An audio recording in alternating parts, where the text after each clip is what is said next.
Before you close your eyes tonight, I want you to remember something powerful. You were not born to be small. You were not made to shrink into silence. And your worth, it doesn't sleep, even when you do. So tonight, this is not just a bedtime reminder. This is a wake-up call for your soul. Because the world may try to define you by your pain, your past, or your body.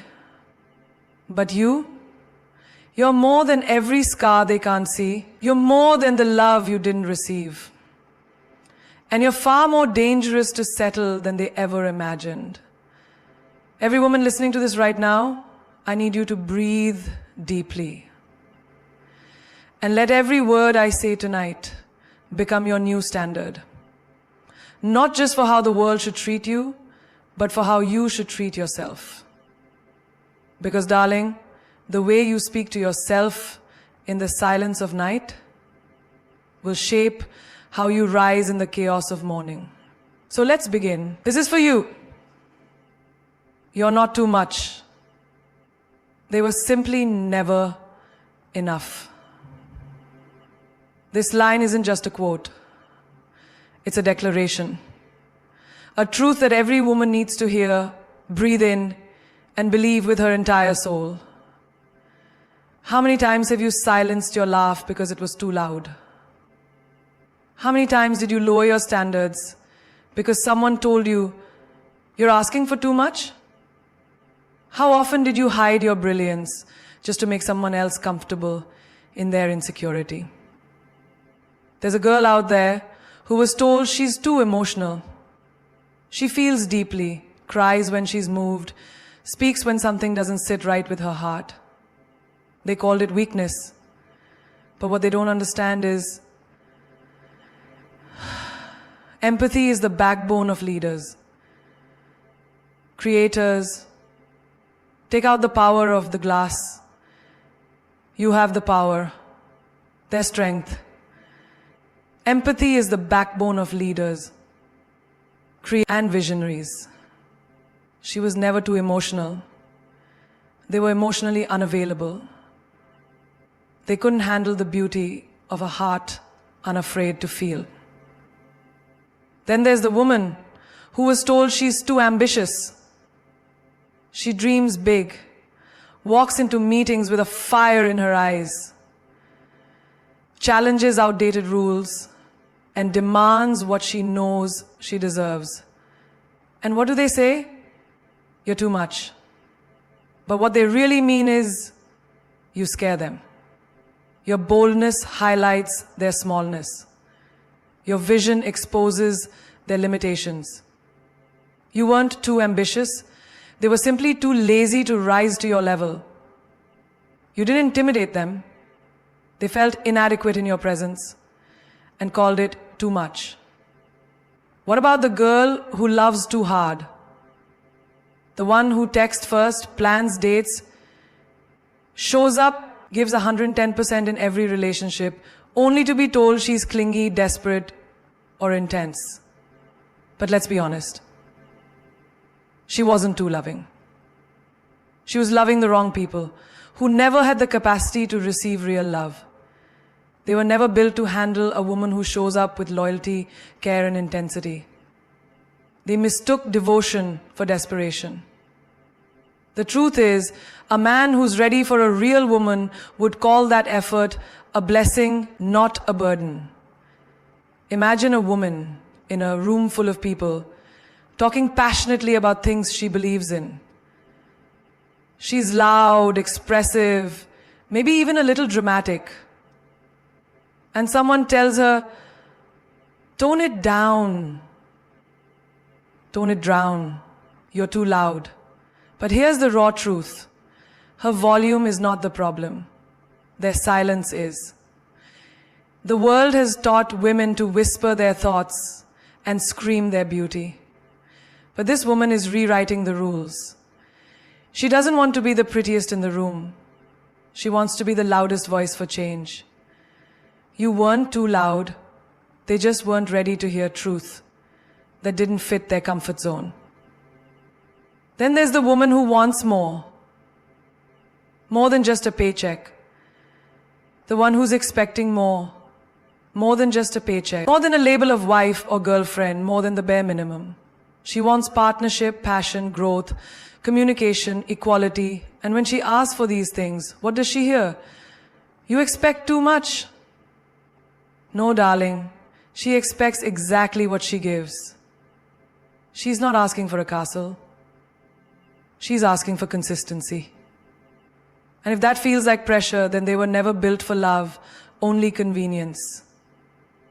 She wasn't asking for too much. They were offering far too little. Even in friendships, when you can ask for too much, they were offering far too little. Even in friendships, it happens. She outgrows gossip, late-night drama, and energy-sucking friendships. She starts reading books, going to therapy, setting boundaries, evolving. And her so-called friends say, "You've changed." As if growth is a betrayal. But the truth is, they stay the same. She didn't become too good for them. They refused to rise with her. And growth always offends their stagnant.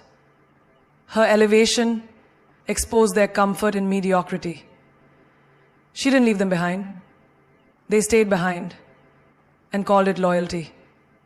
So next time someone tells you you're too much, remember, the problem is not your intensity, your love, your dreams, your energy, or your volume.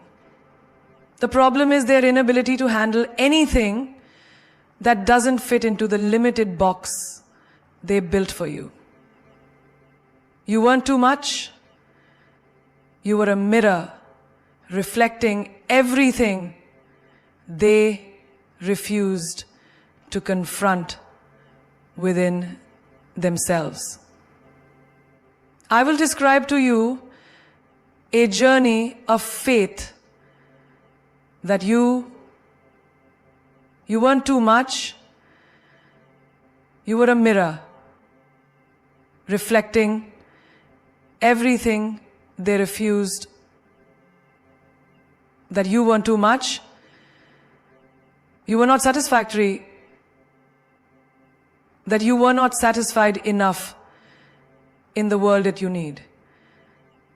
I call it a victim to the same. Self-worth is the only makeup that doesn't fade at night. You can wash off your foundation, your highlighter, your mascara, and the lipstick that made you feel bold, but what remains, what really matters, is how you see yourself when the world isn't watching. That moment when the mirror reflects more than just your face. When it shows your exhaustion, your dreams, your quiet battles. That's when the truth of your self-worth either shines or disappears. Think about it. How many times have you dressed up to impress someone, not because you wanted to, but because you thought maybe they'd value you more if you looked perfect? You wore the heels, curled your hair, posted the flawless selfie, yet still felt invisible to the one you wanted to notice you. And when the compliments didn't come or the text never arrived, didn't you feel like all the effort was wasted? That's what happens when validation comes from the outside.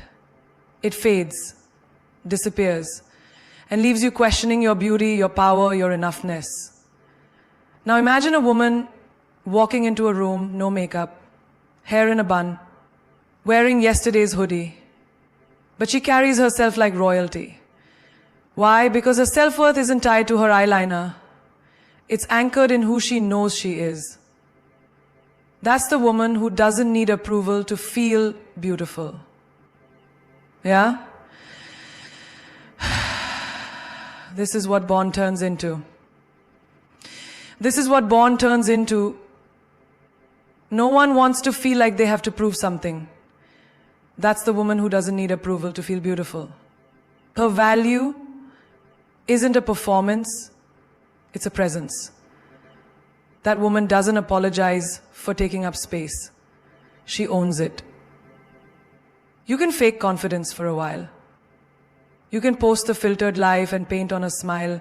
But when it's just you and your pillow at 2 a.m., when the mask comes off and the silence is loud, that's when self-worth speaks. That's when you either feel peace or panic. And the difference? It's not in how you look. It's in what you believe about yourself. Take relationships, for example. A woman who knows her worth doesn't chase love. She doesn't beg for attention. She doesn't break her own heart to keep someone else comfortable. Because she understands love isn't about convincing someone to stay.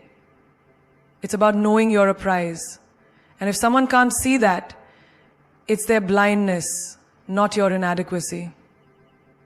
She doesn't sit by the phone waiting. She's out building a life that doesn't need rescuing. And in the workplace, self-worth is what makes you ask for that raise. It's what empowers you to say, I deserve more, even when they try to pay you less. It's the inner voice that tells you, you're not lucky to be here. You worked for this. You belong here. Without self-worth, you tolerate less. With it, you demand more. And not just more money, but more respect, more value, more space to lead, create, and rise. Even in friendships, self-worth is the filter that protects you. It's what makes you walk away when conversations become one-sided, when energy starts being drained, when people only show up when they need something. It's not cold-heartedness, it's self-respect.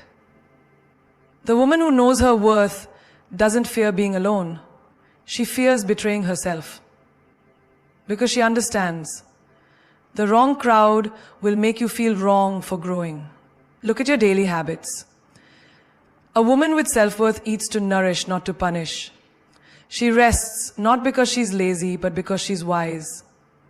She speaks up not to be loud, but because silence never saved her. And even when no one claps, she celebrates herself. Because the real party is internal. Validation is beautiful, but it's dangerous when it's your only source of worth. That's why self-worth isn't optional. You can't sell more. There are too many immediate preferences. There are too many dangerous preferences. You can't create a glitter. You can't self-worth. That's why self-worth isn't optional. It's your armor, your compass, your quiet rebellion against a world that profits from your insecurity. Rest is not laziness. It's rebellion in a world that wants you burnt out. Society has trained women to measure their worth by how busy they are, how much they give, and how exhausted they feel at the end of each day. She's so strong, they say about the woman who never stops, who never complains, who keeps pouring from a cup that's been empty for years.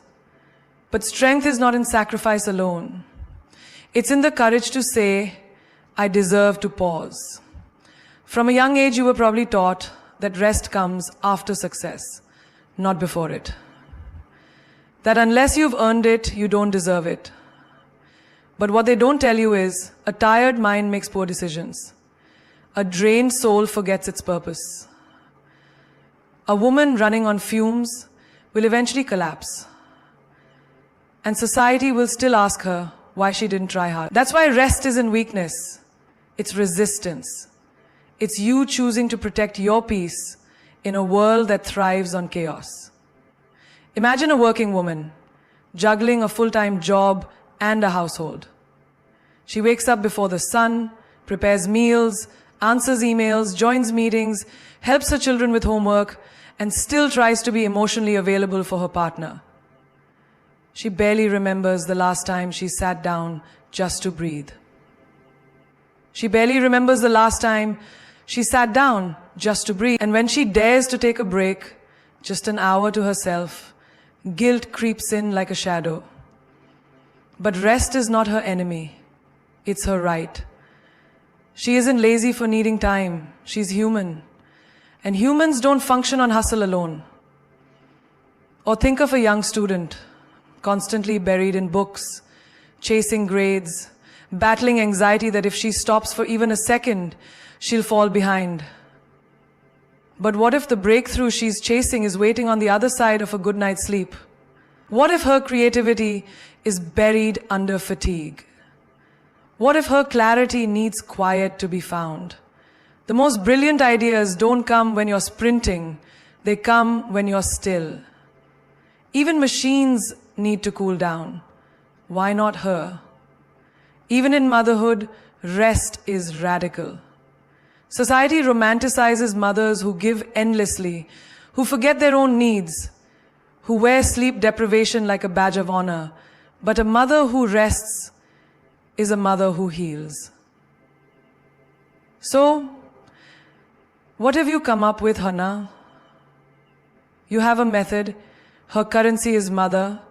Her heart is clear. How do you make machines lead, decide what? Her mother, who heals, hurts, Obija, hurts, feels heart, slows down, who breathes, who regains her strength so she can nurture not from depletion, but from overflow. Her rest is not selfish, it's sacred. She is teaching her children that self-care is survival, not indulgence. In relationships, rest means stepping back when you're emotionally drained.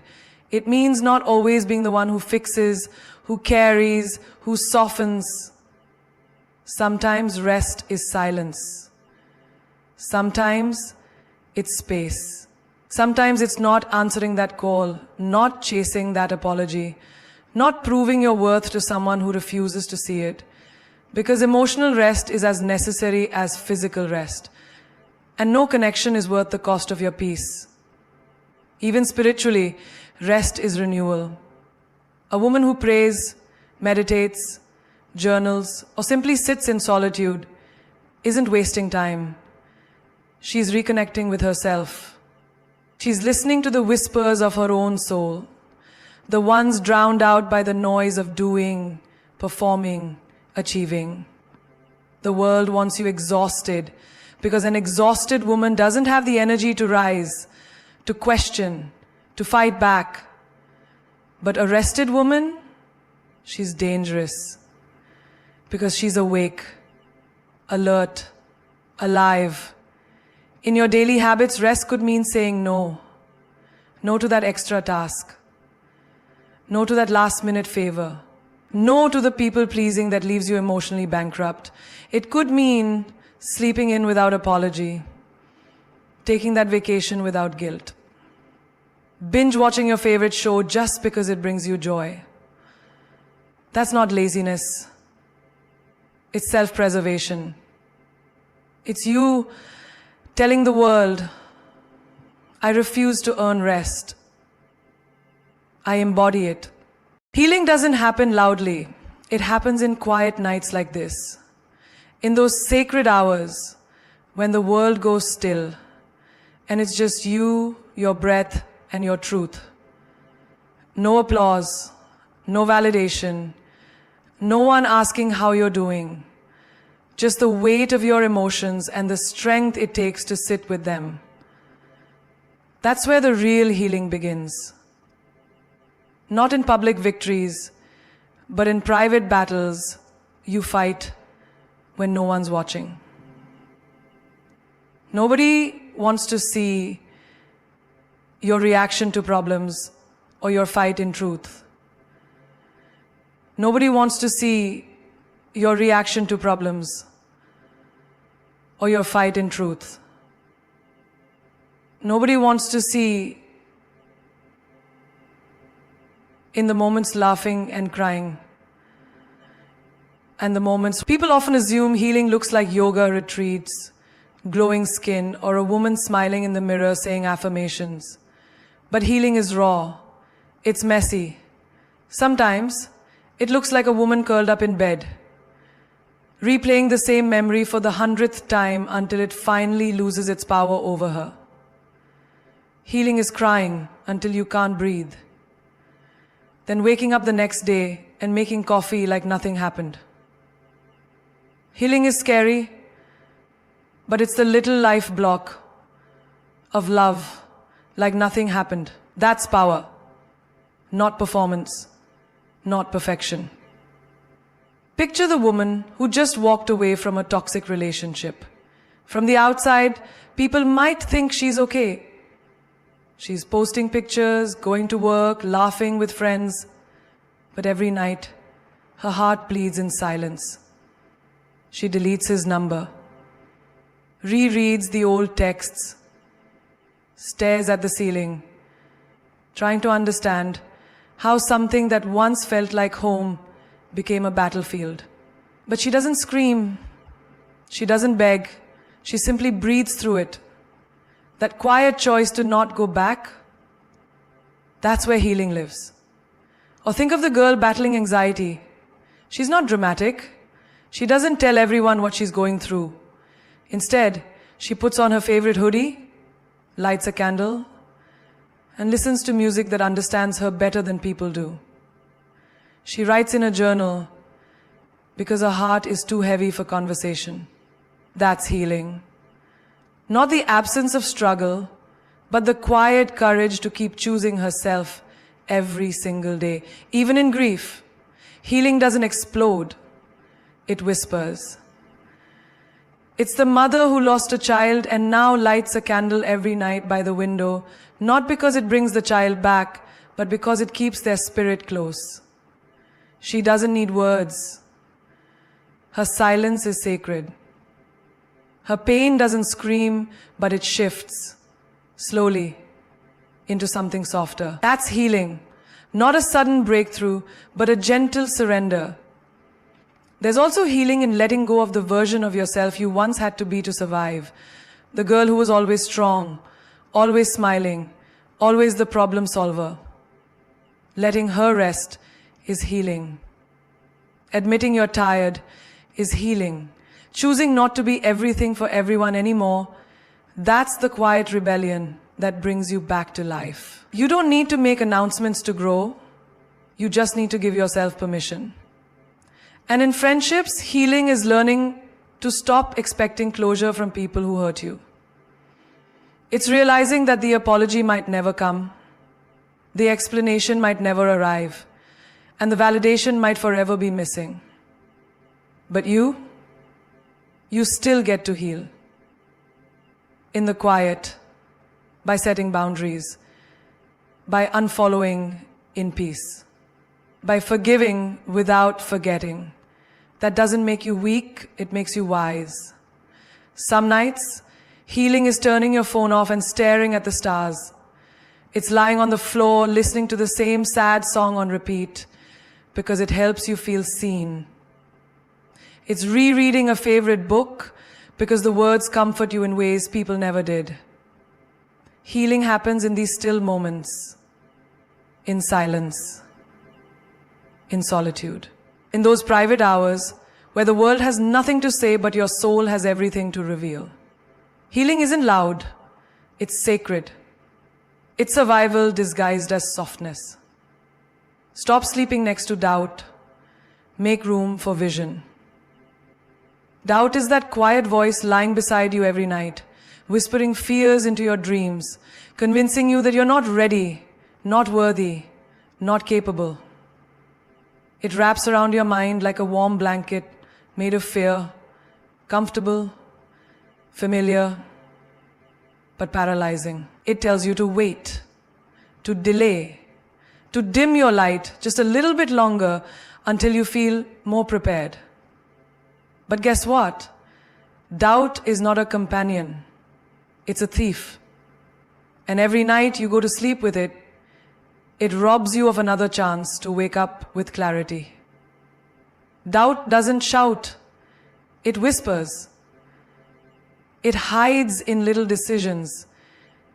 In the woman who's been working on a business idea for 3 years but never launched it because she keeps thinking, what if I fail? She has all the skills, all the talent, but doubt is curled up beside her, feeding her hesitation like poison disguised as logic.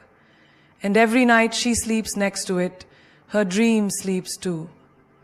until one day someone else launches the same idea and she watches in silence, heartbroken, knowing she didn't lack brilliance. She just lacked belief. There's a girl who wants to switch careers, follow her passion, start over. But each night, doubt reminds her of the comfort in the familiar. It says, what if it doesn't work out? So she stays where she is. Not because she's happy, but because she's afraid. That's the problem with doubt. It disguises itself as safety. But true vision, it requires risk. It demands space. And it cannot breathe in a bed already occupied by fear. Look at relationships too. A woman knows the relationship she's in is draining her. It's full of red flags she keeps ignoring, hoping love will fix it. But every night she sleeps beside someone who doubts her worth.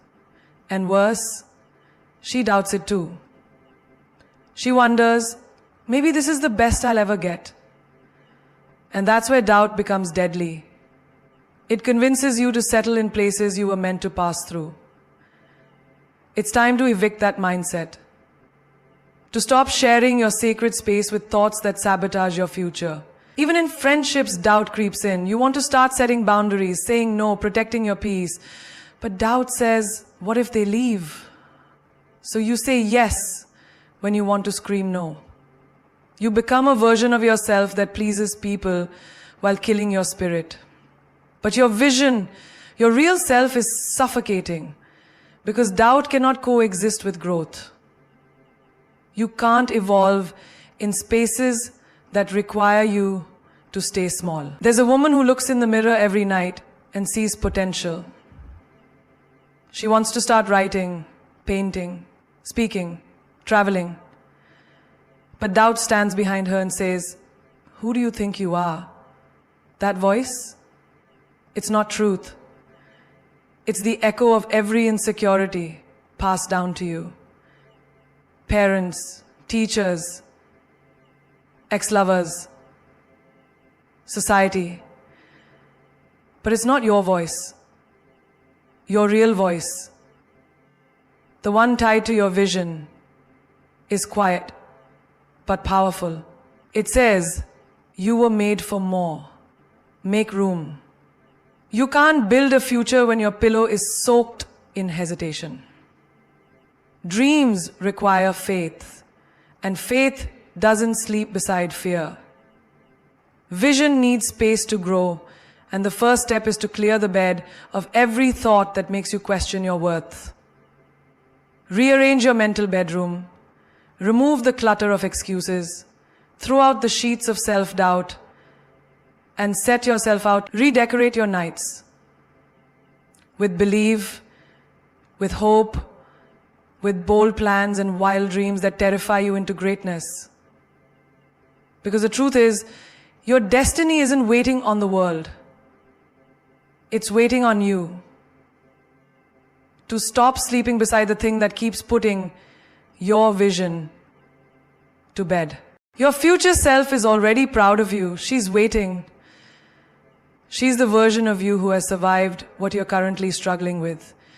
She's the one walking in rooms you haven't even entered yet, wearing confidence like a crown, not because life became easier, but because you chose not to give up. And right now she's looking back at you, not with judgment, not with pressure, but with the deepest kind of love. She's silently cheering, whispering, keep going. I'm already living the life you're afraid to chase. Think about it. There's a girl staring at herself in the bathroom mirror, exhausted from holding back tears all day. Work stress, family expectations, social media comparison. It's all too much. And as she wipes her face, she wonders, will this ever get better? But somewhere down the line, that same girl is waking up to peace, purpose, and power. That version of her remembers the nights she almost quit. The days she felt like a failure. The hours she stayed silent when her heart was breaking. And yet she rose. That future self didn't come from ease. She was built in storms. There's a woman who's learning how to choose herself after years of putting everyone else first. She's setting boundaries, finally saying no, letting go of guilt. But it's hard. The world calls her selfish. Her past tells her she's being cold. But her future self, she's proud. Because every time she says no to what drains her, she's saying yes to the woman she's becoming. The woman who doesn't just survive, she leads. She glows. She creates. That future version didn't appear by accident. She was crafted by every small, uncomfortable decision to heal. A student failing a test feels like the end of the world. A breakup feels like the collapse of forever. A rejection email feels like proof that you'll never be enough. But the truth is, your future self already knows those moments were redirections, not failures. She knows the test didn't define your intelligence. It shaped your resilience. The breakup wasn't the loss of love. It was the beginning of self-love. That rejection didn't end your path.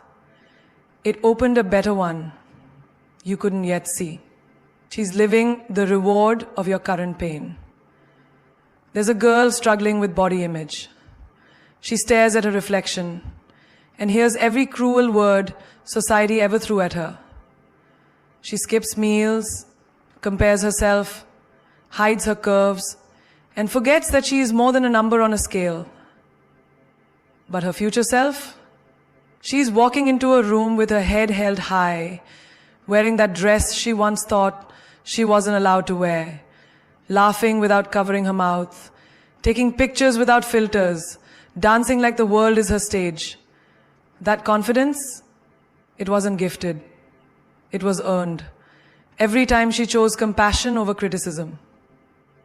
Even in silence, when you feel unseen and unheard, when no one checks in and loneliness echoes loud, your future self is listening. She's sitting in a room filled with love, meaningful connections, and deep joy. And she remembers this version of you. The one who kept praying when answers didn't come. The one who kept showing up when everything screamed, "Stay in bed." She knows that the seeds you're planting now will one day bloom into everything you ever dreamed of. She's already living in your answered prayers. She's walking through doors that once felt locked. She's celebrating milestones that you're too afraid to even speak out loud. And she's not disappointed in how long you're taking. She's not mad about your mistakes. She's just waiting, patiently, proudly, because she knows you're coming. You're becoming. Every painful step, every scar, every lonely night, it's all part of her, and she wouldn't exist without you. So before you close your eyes tonight, let me remind you, this is not the end of your story, it's the rise of your becoming. You may be lying in the dark, but your future is not dim, it's just under construction. Your silence is not emptiness, it's the echo of transformation. And your tears, they aren't weakness. They're proof that your soul is still fighting for something greater. You've survived 100% of your worst days. Do you hear me? You are undefeated. Not because life has been kind, but because you refused to stay broken. You were never meant to be perfect. You were meant to be real, raw, powerful, resilient, and deeply human. Stop waiting for permission to love yourself. Stop shrinking so others feel tall. Stop holding your breath in rooms that were never built to hold the force of your energy. You are not just enough. You are more than enough. And if someone can't see that, it's not your job to become smaller. It's their job to open their damn eyes. There is a fire in you that no heartbreak, no failure, no disappointment could ever put out. That fire is not for decoration. It's for destruction. To burn down every lie you've been told about your worth, to incinerate every doubt, every fear, every voice that tried to convince you that you're too emotional, too intense, too loud or too much. You are not too much. You are everything. Remember, rest is not laziness. Healing is not weakness. Silence is not defeat. Every queen has a season where she sits in the dark and sharpens her crown. And when she rises, she doesn't come back the same. She comes back unshakable. The world doesn't recognize her anymore. Because now, she walks like she knows who she is. And that's exactly what you're doing. Piece by piece, breath by breath, you are not behind. You are not late. You are not broken. You are becoming. There will be days when you'll want to quit. Nights when you'll doubt if it's all worth it. People who will leave. People who will lie. Doors that will slam shut right in your face. But listen to me. What's meant for you will never require you to betray yourself to keep it. And what breaks you today is building the version of you who doesn't beg, doesn't chase, and doesn't settle. You're not lost, you're being redirected. You're not stuck, you're being still so you can rise with clarity. You're not falling apart, you're falling into place. The woman you are becoming is already watching. She sees how hard you're trying, how long you've endured, how many silent nights you've survived. And she's proud. She's whispering to you right now, keep going. I'm waiting. And if the world doesn't clap for you, clap for yourself. If no one validates your worth, validate it with the way you show up, even when no one notices. You don't need an audience to be legendary. You don't need approval to walk like royalty. As Muhammad Ali said, I am the greatest. I said that even before I knew I was. So say it now. Say it before you see it. Say it while you're scared, while you're doubting, while you're healing. Let the world sleep on you while you wake up to yourself. And when you finally walk into your destiny, don't walk, arrive. Head high, heart whole, voice steady, eyes on fire. Because you didn't just survive the storm, you became it. And queens don't beg for thrones, they build empires. One sleepless night at a time. Sleep well, warrior. Tomorrow is yours.